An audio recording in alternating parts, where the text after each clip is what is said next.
Estimados hermanos y amigos, el último día hablamos de una epístola para hacer volver al Evangelio.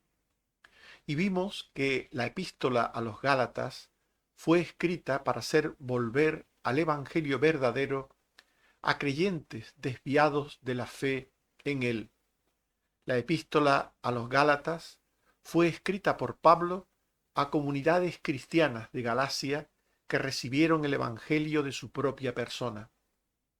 Pero las iglesias de Galacia se apartaron del sano y recto Evangelio para seguir uno falso por la mala influencia de cristianos que también eran falsos, provenientes del judaísmo. Pablo les demuestra que el evangelio erróneo judaizante daña las creencias y las conductas de los cristianos, aun de algunos con gran reputación. Y dijimos que Pablo explicó a los Gálatas que la salvación por gracia es eterna y anterior a cualquier coyuntura temporal como la ley mosaica dada a Israel. Los Gálatas debían volver a la verdad primigenia anunciada a Abraham, a la salvación por gracia, por medio de la fe en el Cristo, simiente de la promesa. Los Gálatas debían saber que la promesa de redención universal no fue anulada por la relación temporal de Dios con el pueblo canal para traer al Cristo. Los Gálatas debían recordar que la ley fue un medio para mostrar el pecado y para llevar al arrepentimiento que conduce a la fe en el Cristo. El tema de hoy es la segunda parte de una epístola para volver al Evangelio verdadero. Y en este tema de hoy veremos que el apóstol Pablo expuso de nuevo a los Gálatas el único Evangelio verdadero que fue proyectado, anunciado y realizado por Dios.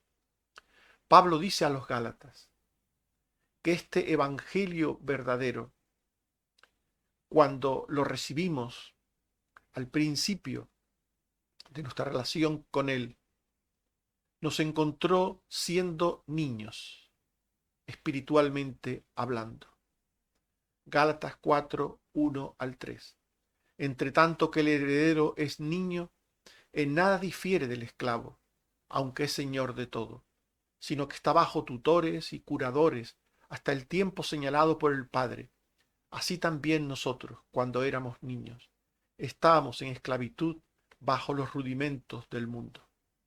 Cuando el Evangelio llegó a nuestras vidas, nos produjo un efecto maravilloso de salvación, pero este efecto maravilloso de salvación no cambió nuestra condición humana frágil. Y siendo creyentes, cuando el Señor vino a nuestras vidas, no éramos muy diferentes de aquellos que no son creyentes. Siendo hijos de Dios, no éramos muy diferentes a aquellos que no son hijos de Dios. Por eso Pablo dice, entre tanto que el heredero es niño, en nada difiere del esclavo. Un recién convertido no difiere mucho de aquel que no es convertido. Y esto hace que una persona nueva en la fe sea susceptible de ser engañada, de ser desviada, de ser apartada del buen camino, del sano evangelio. Por tanto, Pablo comienza por esto cuando habla a los Gálatas.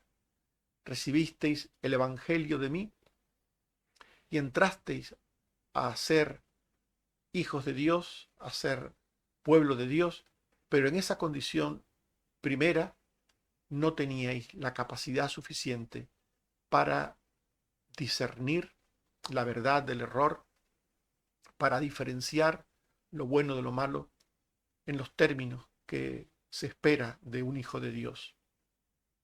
Sería más adelante cuando Dios, cumpliendo sus promesas en su tiempo, porque Dios tiene un tiempo para cumplir sus promesas, hace que aquellos que han recibido el Evangelio de Cristo sean capacitados por el Espíritu Santo para sentirse amados por Dios y para amar a Dios.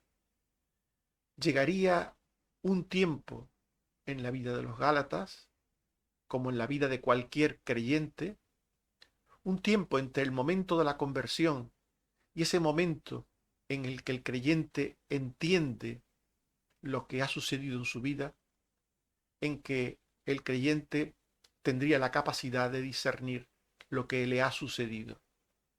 Un creyente nuevo, recién convertido, no sabe realmente lo que ha sucedido en su vida desde el punto de vista espiritual. Tiene que pasar un tiempo, el tiempo de Dios, para que ese darse cuenta se produzca. En Gálatas 4, 4 al 7 dice Pablo: cuando vino el cumplimiento del tiempo, Dios envió a su Hijo, nacido de mujer, nacido bajo la ley, para que redimiese a los que estaban bajo la ley, a fin de que recibiésemos la adopción de hijos. Y por cuanto sois hijos, Dios envió a vuestros corazones el espíritu de su Hijo, el cual clama: Abba, Padre. Así que ya no eres esclavo, sino hijo por medio de Cristo. Haciendo una comparativa con la venida del Mesías, el cual vino en el tiempo de Dios, haciendo una comparativa con la venida del Mesías al mundo, también el Señor, partiendo de este hecho real e histórico, hace una analogía con lo que sucede en la vida del creyente. El Mesías vino al mundo en el tiempo de Dios y vino en los términos y condiciones que Dios quería. ¿Y vino para qué? Para librarnos de nuestra condición de esclavitud, para hacernos hijos de Dios, para hacernos hijos de Dios amados. Esto de Abba Padre quiere decir que el creyente puede llamar a Dios Padre mío. Es lo que significa Abba Padre, Padre mío, o en su expresión colectiva, Padre nuestro, la expresión que empleamos en las oraciones. Abba Padre. Es el término cariñoso antiguo para hablar de un hijo a su padre, de un hijo amado a su padre, de un creyente a su Padre Dios.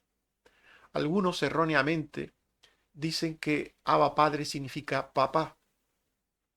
No es así, porque el concepto papá es un concepto moderno. Antiguamente la gente no empleaba este término, papá. La forma cariñosa de un hijo referirse a su padre era Padre mío, Padre mío. O si eran varios hijos, Padre nuestro, que es la que Jesús emplea en la oración modelo, el Padre nuestro. Por tanto, los términos modernos, papá, papaíto, este tipo de cosas son cosas que no tienen nada que ver con la Biblia, son cosas actuales, modernas, y que independientemente de que se puedan emplear a nivel familiar entre padres e hijos, no tiene nada que ver con lo que la Biblia dice que tiene que suceder entre un creyente y su Padre Dios. Debemos llamar a Dios Padre, Padre mío, Padre nuestro, pero no papá. Esto es un error de quienes no entienden la historia de la lengua ni de las cosas como se hablaban antes y ahora, y quieren, para hablar del modo cariñoso antiguo, lo quieren entender con el modo cariñoso actual. Pero hay una diferencia entre el antiguo y el actual. Y nosotros debemos respetar el modo que la Biblia misma emplea, porque nos parece cariñoso y al tiempo reverente. El concepto papá será cariñoso, pero muchas veces no es nada reverente, en el sentido de que muchas veces, y sobre todo en este tiempo que nos toca vivir, hay como una falta de respeto de los hijos a los padres, una falta de de saber el lugar de los padres. Y quizás Padre mío o Padre nuestro conserva más el aspecto de amor, de cariño, de cercanía, pero también de respeto. No olviden que hay un mandamiento que nos llama a respetar a nuestros padres. Honra a tu padre y a tu madre. Y eso se nos dice de los padres físicos, cuanto más de Dios. Honra a tu padre y a tu madre. Se honra más a Dios llamándole Padre nuestro, Padre mío, que llamándole papá. Por tanto, llamemos a Dios Padre nuestro. Por tanto, con estas palabras el apóstol le está diciendo que, aunque ellos, los Gálatas, al principio, como niños espirituales, no tenían la capacidad para discernir las cosas profundas de Dios, más adelante, en el tiempo de Dios, el Espíritu Santo les dio la capacidad de acercarse efectivamente a Dios, al tiempo que comprender, por la libertad del Espíritu Santo, comprender las cosas profundas de Dios. ¿Cómo? Pues recibiendo la verdad. Y la verdad del Evangelio nos hace ser verdaderamente libres. Lo que liberta al creyente es la verdad de Dios, la verdad de la palabra de Dios. El mundo está lleno de mentira. El diablo es el padre de mentira y el príncipe de la mentira. El hombre está rodeado de mentira y la mentira esclaviza, la mentira esclaviza, la mentira aparta de la verdad. La mentira es el gran recurso de Satanás contra la verdad. Pero Dios hace que los suyos sean verdaderamente libres en Cristo. Al quitarles la conciencia de pecado y darles una conciencia recta, guiada por Dios, por su palabra. Es como si Dios quitara del tribunal de nuestra conciencia a aquellos elementos de la conciencia que están dados, inclinados a la mentira, y en su lugar pone otros elementos inclinados e instruidos en la verdad. Esto todo es una forma de hablar, metafóricamente, obviamente, para indicar que la conciencia de un cristiano ha experimentado un cambio en el que Dios ha quitado el elemento de error, de mentira, de engaño, y ha puesto en su lugar la verdad de la palabra de Dios, la verdad de Dios mismo. Y eso es ser libre. Ser libre no es hacer lo que uno quiere, sino ser libre es hacer lo que uno debe. Quien hace lo que debe es libre. Quien hace lo que quiere, quien hace lo que le dicta su corazón desviado, su corazón pecaminoso, es un esclavo de sí mismo, o de los demás, o de los roles de la sociedad. El que hace lo que debe en todo momento, ese es libre. Y Pablo les dice, Gálatas 5:1, estad pues firmes en la libertad con que Cristo nos hizo libres, y no estéis otra vez sujetos al yugo de esclavitud. Por tanto, los Gálatas debían permanecer en esa libertad que habían recibido. Al principio, cuando llegaron a ser creyentes, todavía no tenían ese discernimiento, pero ahora, pasado un tiempo, ya tenían la capacidad de discernir la verdad de la mentira y debían permanecer en la verdad.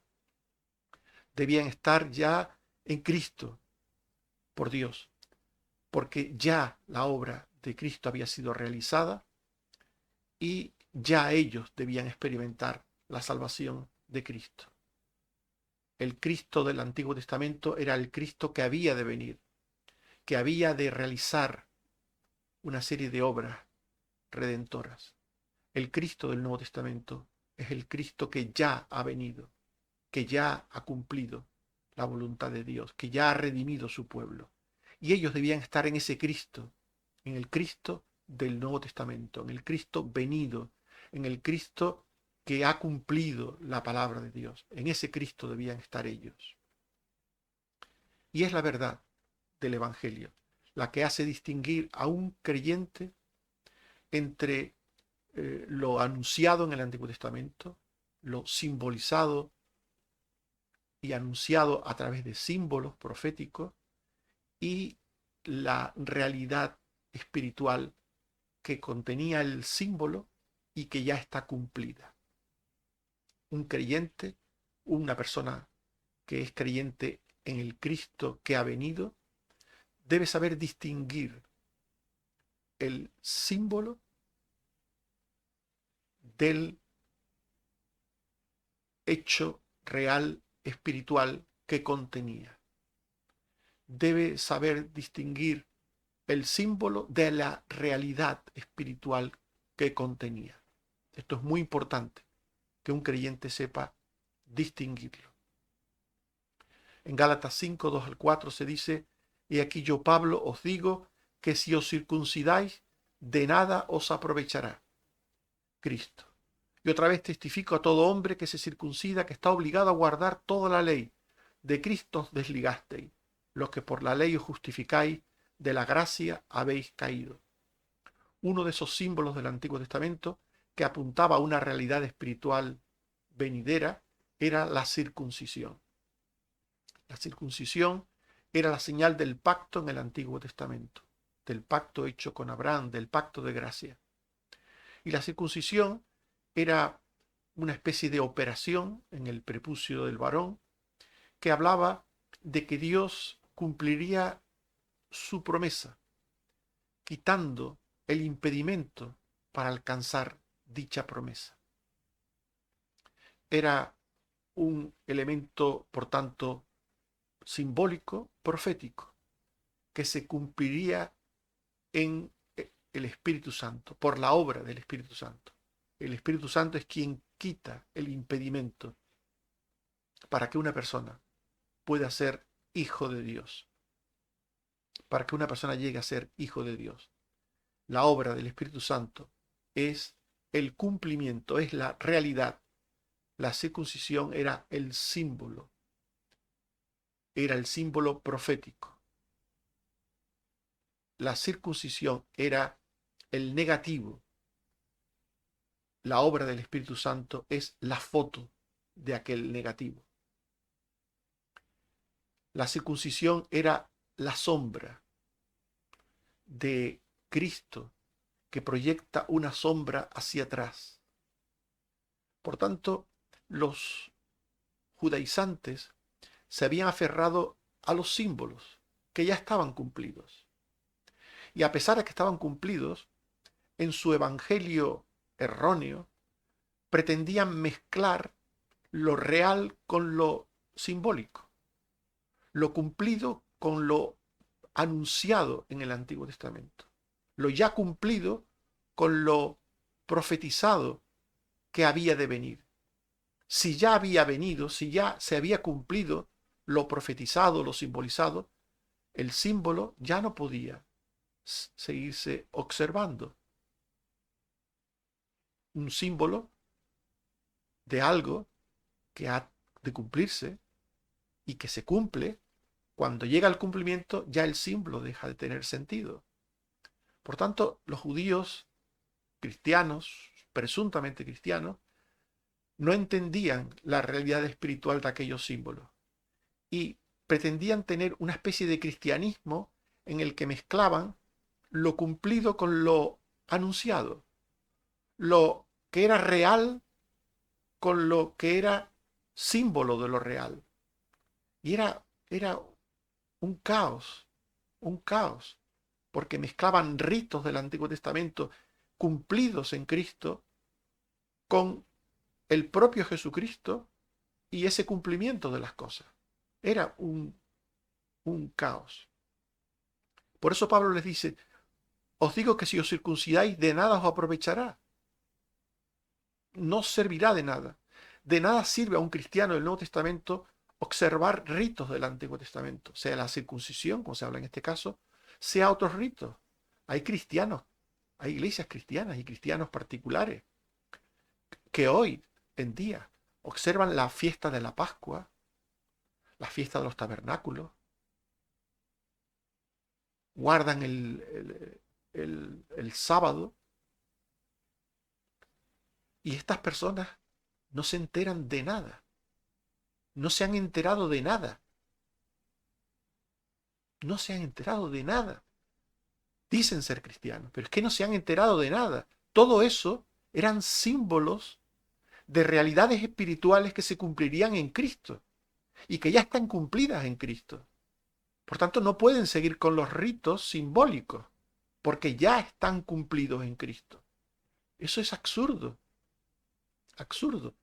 Pues igual que pasa hoy, pasaba entonces, en tiempos de los Gálatas.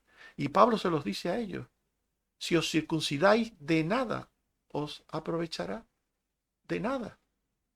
Por tanto, el cristiano, en esa fase de entendimiento, de madurez, de libertad, de comprensión de la verdad, debe entender que las cosas del Antiguo Testamento cumplieron su papel como señales que indicaban el camino al Mesías.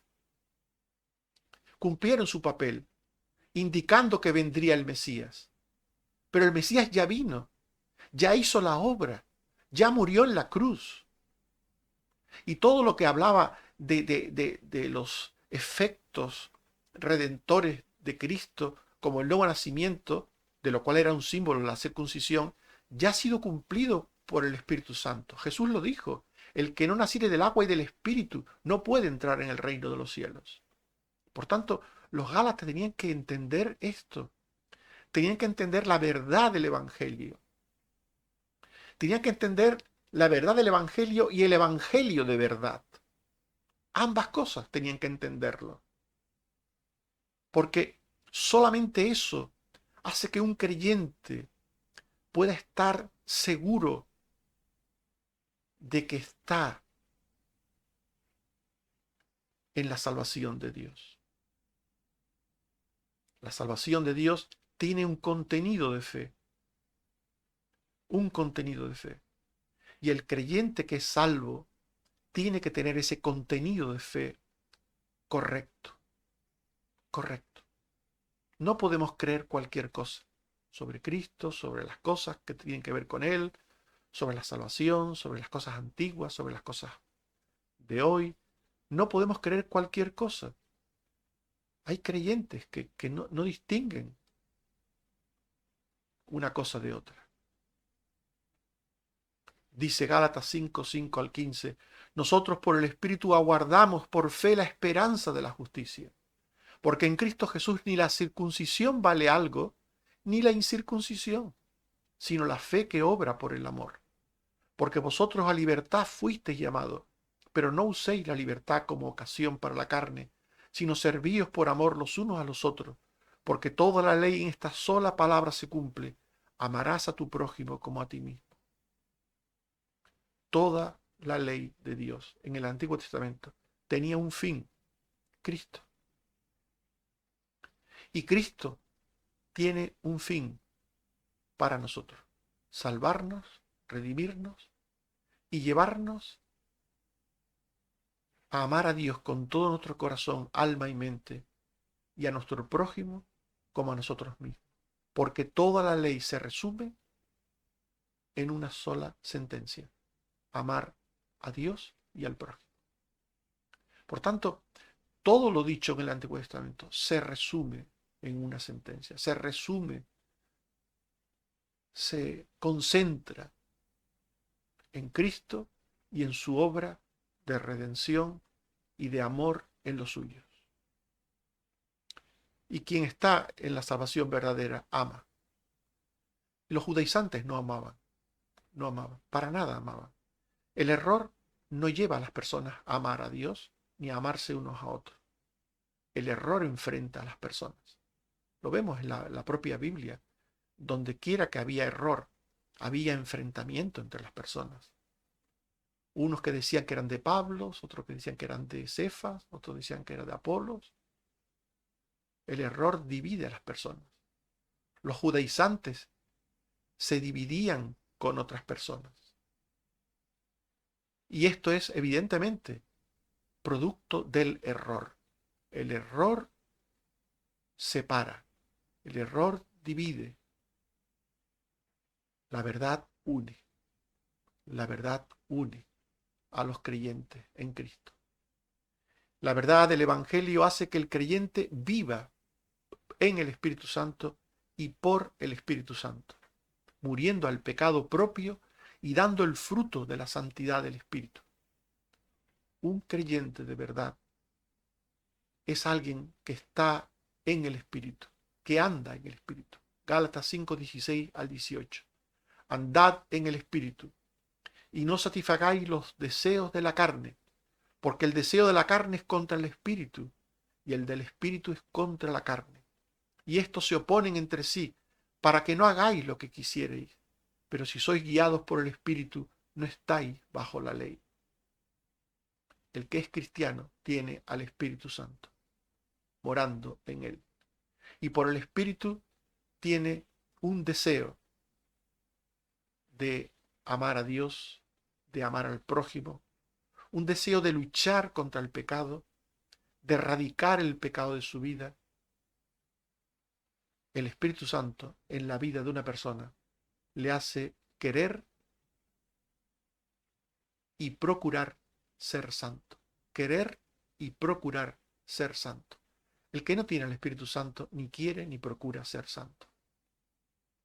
Gálatas 5:19 al 21. ¿Y cómo se ve esto? Que alguien no tiene el Espíritu, que alguien no quiere ni procura ser santo. Pues porque en su vida estarán visibles las obras de la carne, que son adulterio, fornicación, inmundicia, lascivia, idolatría, hechicerías, enemistades, pleitos, celos, iras, contiendas, disensiones, herejías, envidias, homicidios, borracheras, orgías y cosas semejantes a estas. Y los que practican tales cosas no heredarán el reino de Dios. Hay mucha gente que pone el énfasis de este texto en palabras como adulterio, fornicación, inmundicia, lascivia, idolatría, hechicería. Son aquellos que creen que hay pecados graves y horrorosos y otros pecadillos que no hay que considerar tanto pecado y que bueno, no pasa nada si uno tiene esos pecadillos. Pero en la misma lista están estos pecados que algunos consideran graves, y lo son, de hecho, todos los pecados son graves. Yo no defiendo que ningún pecado sea menor, todos los pecados son graves. Pero hay quienes creen que los primeros pecados de esta lista son graves y señalan a los que puedan cometer cualquiera de estos pecados y minimizan o consideran poquita cosa, peccata minuta, a los siguientes pecados, tales como, dice el texto, enemistades. Está en la misma lista que el adulterio, la fornicación y la idolatría. Enemistades. Las personas que tienden a hacerse enemigos o a tener enemigos. Pleitos, los pleitos. Las personas que discuten por discutir, que se enfadan unos con otros y se enfrentan. Celos, iras, contiendas, disensiones, herejías. Las herejías hacen referencia al error doctrinal. El error doctrinal es un pecado al mismo nivel que el adulterio y la fornicación. Y hay gente que no le pone importancia a esto. Las envidias. Por tanto, en esta lista aparecen pecados que seguramente mucha gente consideraría tal cosa pecado, pero otras muchas cosas que algunos posiblemente no le darían importancia. En la misma lista están todos estos comportamientos y conductas. Y el texto termina diciendo, los que practican tales cosas, todas estas cosas, o algunas de estas cosas, la que sea, no heredarán el reino de Dios. Por tanto, no heredará el reino de Dios el adúltero ni el fornicario, pero tampoco el dado a tener enemistades y pleitos. No heredará el reino de Dios el inmundo e idólatra, pero tampoco el que tiende a tener disensiones, el que le gusta discutir por discutir, o es dado a estar en el error, el que está en herejía. Por tanto, para Dios es lo mismo una cosa que la otra.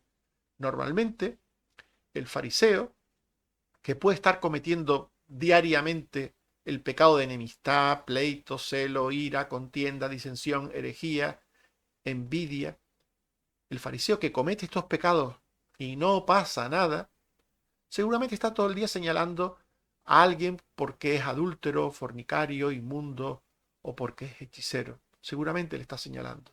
Pero no olviden que para Dios todas estas cosas son iguales. No lo olviden. Igualmente malas, condenables y merecedoras de no estar en el reino de Dios. Y Pablo les dice a los Gálatas que quien tiene el Espíritu Santo muestra en su vida el fruto del Espíritu. Gálatas 5, 22 al 25, que es amor, gozo, paz, paciencia, benignidad, bondad, fe, mansedumbre, templanza. Contra tales cosas no hay ley, pero los que son de Cristo han crucificado la carne con sus pasiones y deseos. Si vivimos por el Espíritu, andemos también por el Espíritu. Por tanto, los que de verdad son creyentes, los que han entendido el Evangelio verdadero y tienen al Espíritu Santo, estos tienen crucificado a su viejo hombre y viven dando el fruto del Espíritu en su plenitud, como hemos leído. El apóstol Pablo no solo anuncia el Evangelio verdadero una vez más a los Gálatas, sino que les dice que quien entiende y está en el Evangelio verdadero posee el privilegio de ser una persona excepcional. El que tiene y está en el Evangelio verdadero es una persona espiritual, mansa y compasiva. Un cristiano no es una persona rigorista, no es una persona farisea, no es una persona que va por la vida con el dedo alzado señalando al prójimo, inmisericordia, cruel. El que tiene el Evangelio verdadero es una persona misericordiosa. Gálatas 6:1. Hermanos, si alguno fuere sorprendido en alguna falta, vosotros que sois espirituales, restauradle, con espíritu de mansedumbre, considerándote a ti mismo, no sea que tú también seas tentado. Por tanto, el que tiene, el que tiene a Dios, el que tiene la verdad de Dios, el que tiene el Espíritu Santo, el que es salvo, es una persona mansa y humilde. Y en esa mansedumbre y humildad considera al prójimo, al hermano, y especialmente al hermano caído, con misericordia. Y cuando ve a un hermano caído, lo que quiere y busca es restaurarle, ayudarle.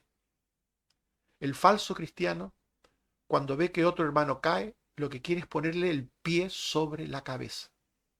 El falso cristiano, cuando ve que alguien cae, lo que quiere es rematarle, criticándole, hundiéndole, acusándole, juzgándole. Eso hace el falso cristiano. Y lo hace además con golpes de pecho. El verdadero cristiano, si ve a un hermano caído, lo que ve es a un herido al que hay que sanar. Eso es lo que ve. No tiene ojos de juicio, de condena ante el hermano herido o caído, sino lo que ve es a alguien a quien sanar. Y todo lo que hace va dirigido a sanarle a su hermano caído. Como dice el texto que acabamos de leer, para restaurarle. Restaurarle. Esto es lo que busca un verdadero cristiano de un hermano caído. Restaurarle.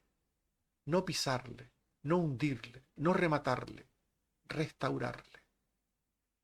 Por tanto, el que es cristiano cumple toda la ley moral de Dios. Toda la ley moral de Dios. Y, y la cumple por el camino que se debe cumplir la ley de Dios, que es por las buenas obras, que es por los hechos. Gálatas 2, 6 al 10. Sobrellevad los unos las cargas de los otros y cumplid así la ley de Cristo. El que es enseñado en la palabra haga partícipe de toda cosa buena al que lo instruye. Lo que el hombre sembrare, eso segará. El que siembra para su carne segará corrupción, mas el que siembra para el espíritu segará vida eterna. No nos cansemos de hacer bien, porque a su tiempo segaremos. Así que según tengamos oportunidad, hagamos bien a todos y mayormente a los de la familia de la fe. un cristiano es un hacedor del bien. Un hacedor del bien.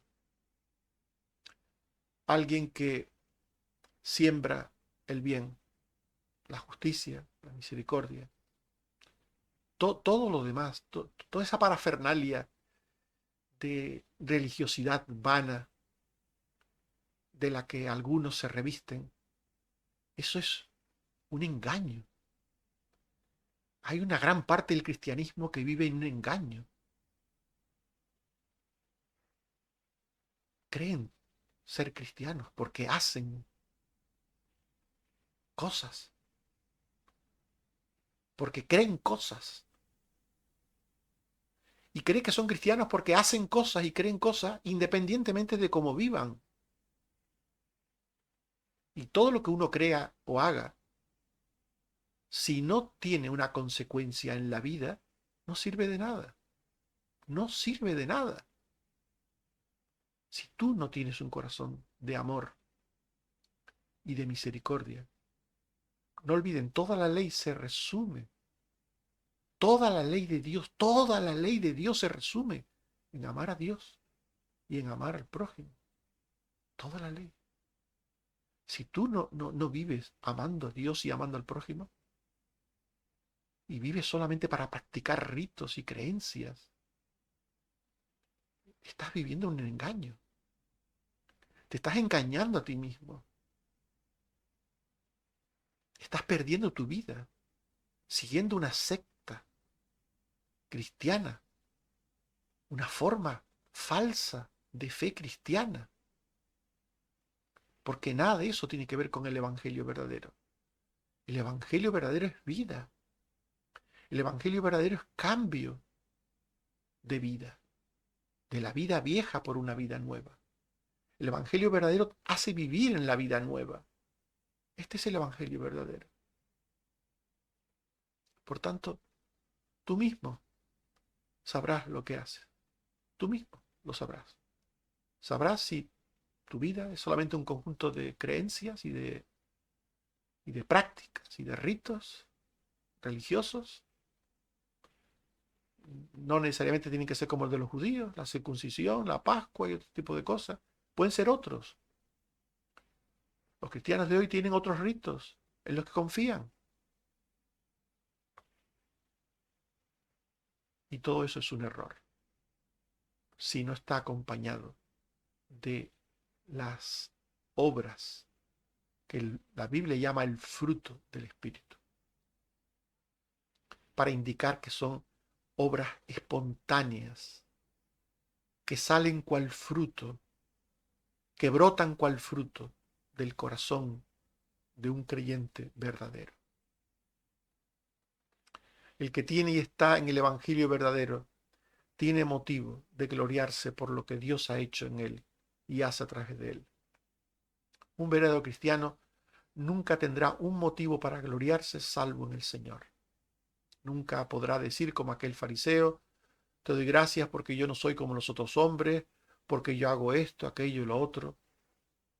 El falso cristiano, cuando piensa en lo que es, piensa en lo que hace y en lo que le distingue de otros. Yo soy esto y hago esto y no soy como aquel. El falso cristiano siempre está comparándose con otro.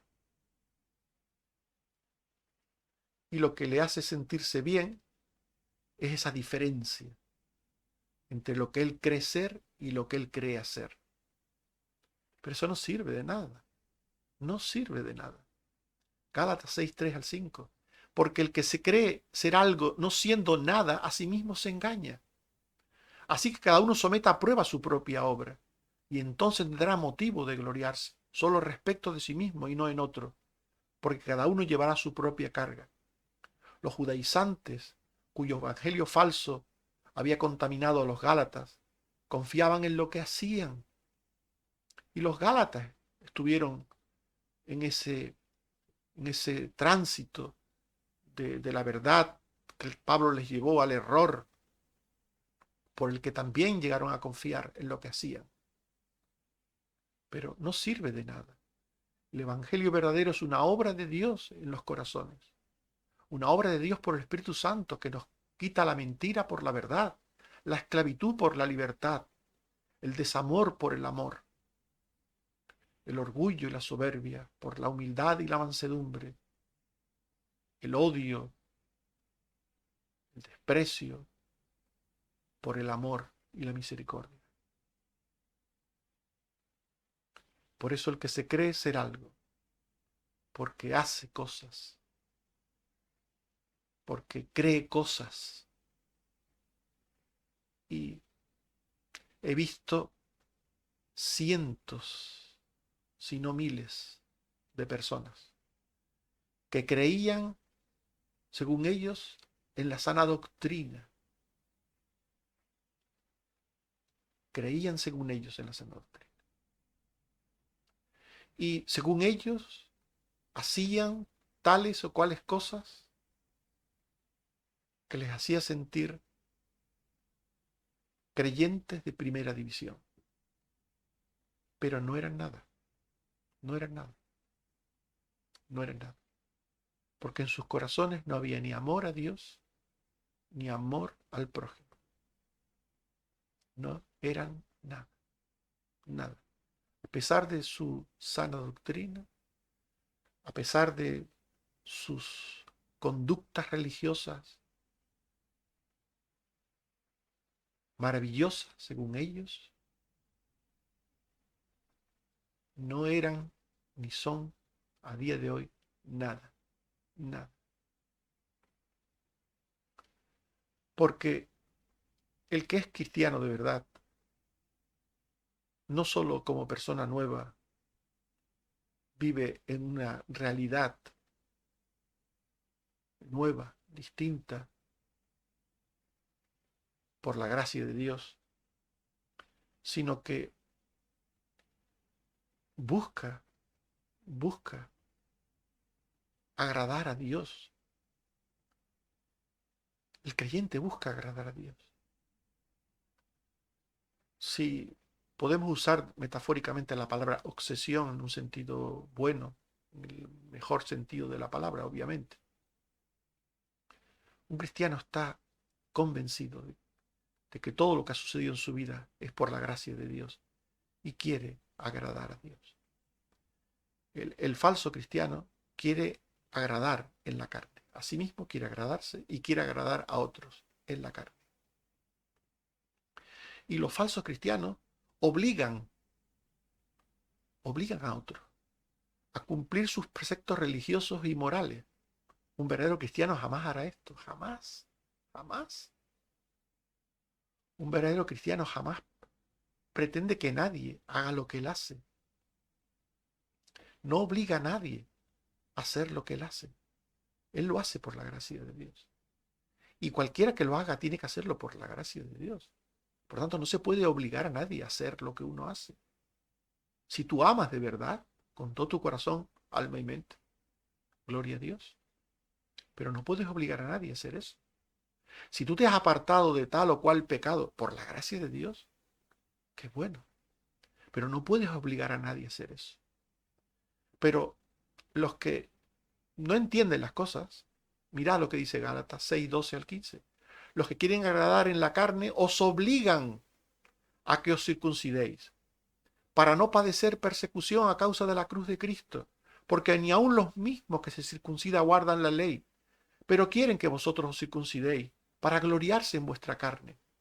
Pero lejos esté de mí gloriarme, sino en la cruz de nuestro Señor Jesucristo, porque en el mundo me es crucificado a mí y yo al mundo, porque en Cristo Jesús ni la circuncisión vale nada, ni la incircuncisión, sino una nueva creación.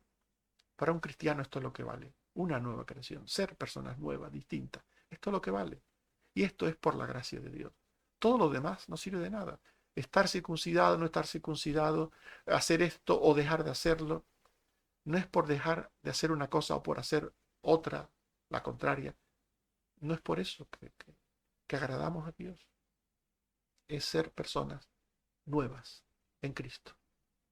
El que tiene y está en el Evangelio verdadero, por gracia eterna.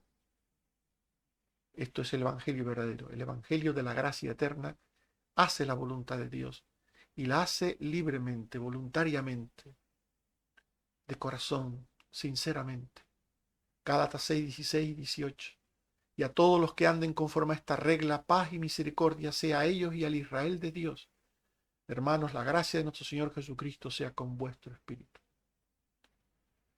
El que es parte del remanente escogido eternamente por Dios, el que es parte del Israel eterno de Dios, de ese pueblo simbólico que era Israel, para hablar del pueblo redimido, del remanente escogido por gracia de todas las naciones del mundo, sin distinción, esa persona anda según la regla de Dios, que es paz, misericordia, verdad y justicia.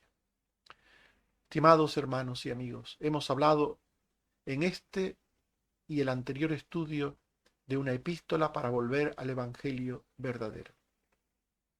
Y hemos dicho que el apóstol Pablo expuso de nuevo a los Gálatas el único Evangelio verdadero, proyectado, anunciado y realizado por Dios.